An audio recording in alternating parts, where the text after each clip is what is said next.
Hello, and welcome back to How To Homebrew. My name is Kieran, the Dungeon Meister here for the Dirty 20s, and today we're going to be talking about magic items.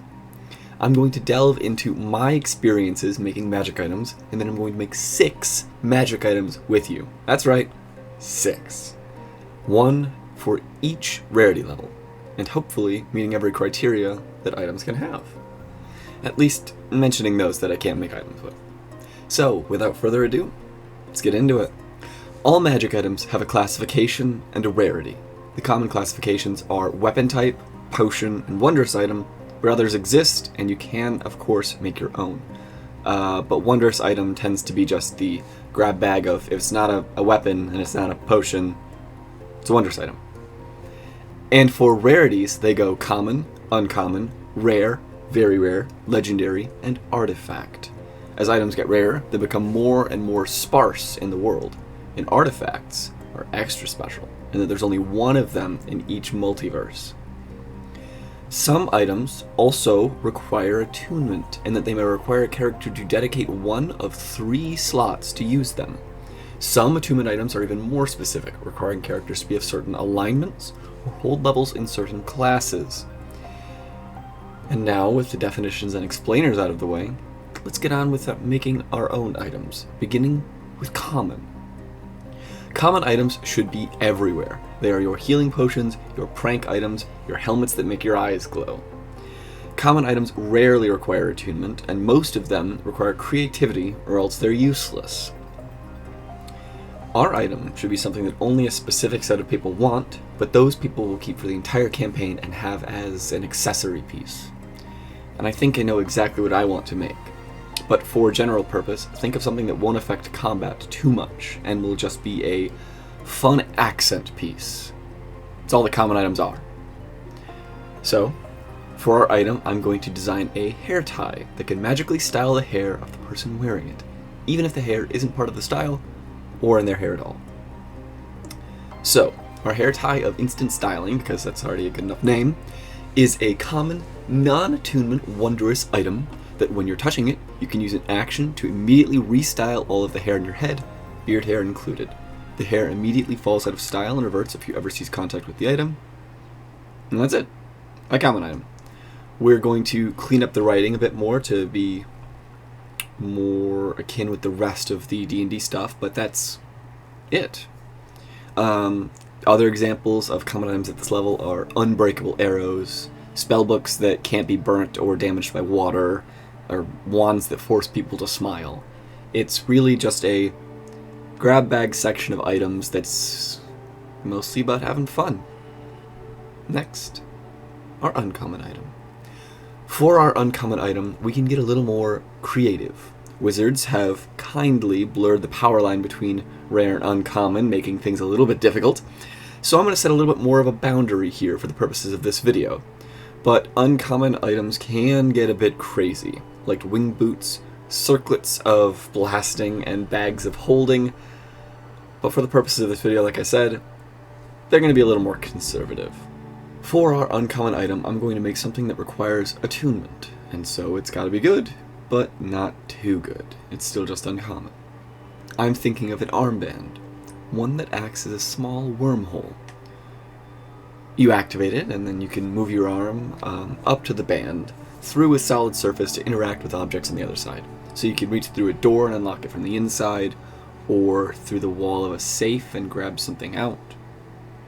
This item, the Band of Phasing, is an uncommon wondrous item, requiring attunement.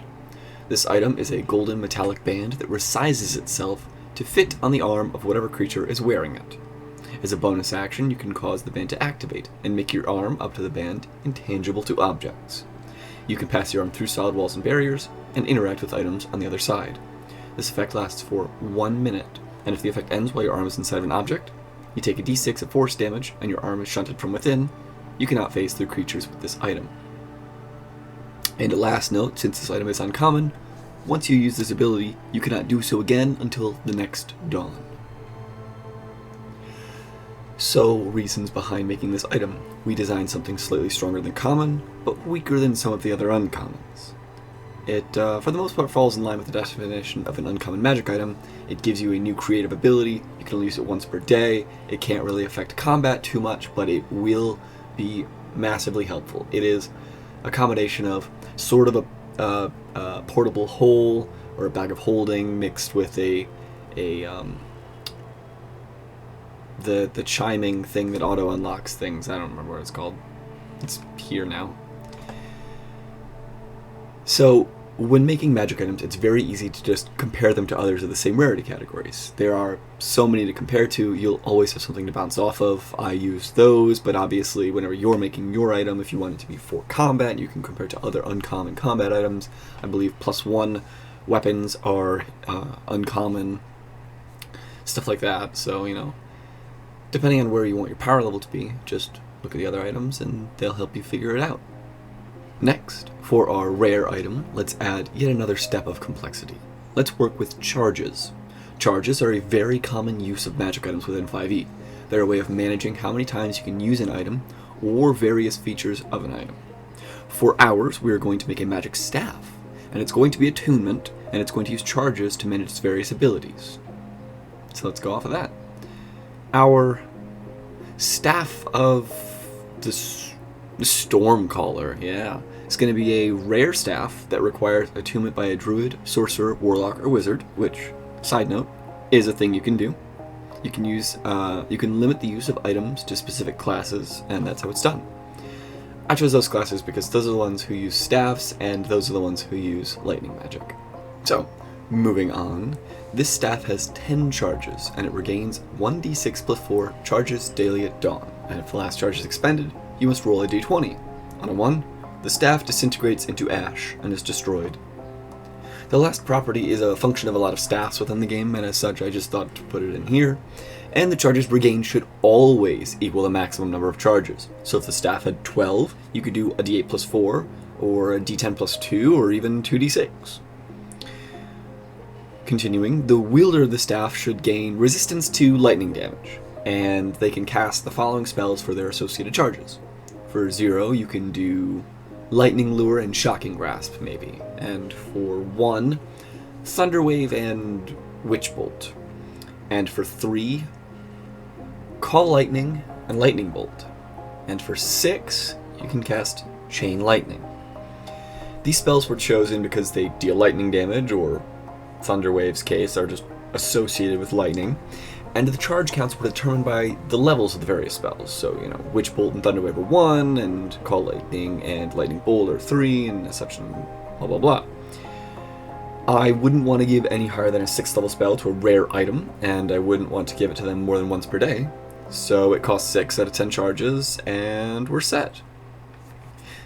And that is our rare item. Now on to very rare, where things can get properly interesting. For this classification, these items are just slightly below legendary, and as such, this is where items go that are worthy of epic level characters. So our item is going to be, we haven't done anything for melee characters yet, and let's go with something combat focused. With that in mind, what do melee characters need in combat? More movement, more opportunities to do things like variety. Our item is going to be something with that. We're going to make a sword, a +2 magical sword, that changes the flow of time to allow our wielder to have more chances to do stuff, and it's going to require attunement as well.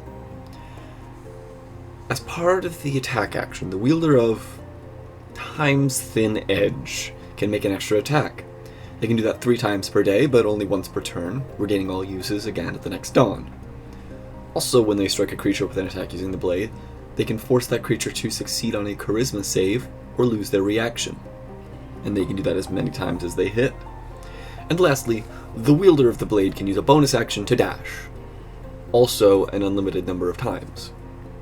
So, as a very rare item, it deals more damage, has several useful abilities, and is just slightly less than legendary, with being +2, limited uses, no crazy unlimited number of uses of spells, but still good nonetheless. Now, for our penultimate item, the second to last, the legendary rarity, the strongest item that most players will ever see. We need this item to be special, something to keep forever. This is the level of wishes and ultimate crab power armor. Let's make a set of armor. +3, of course, it's legendary.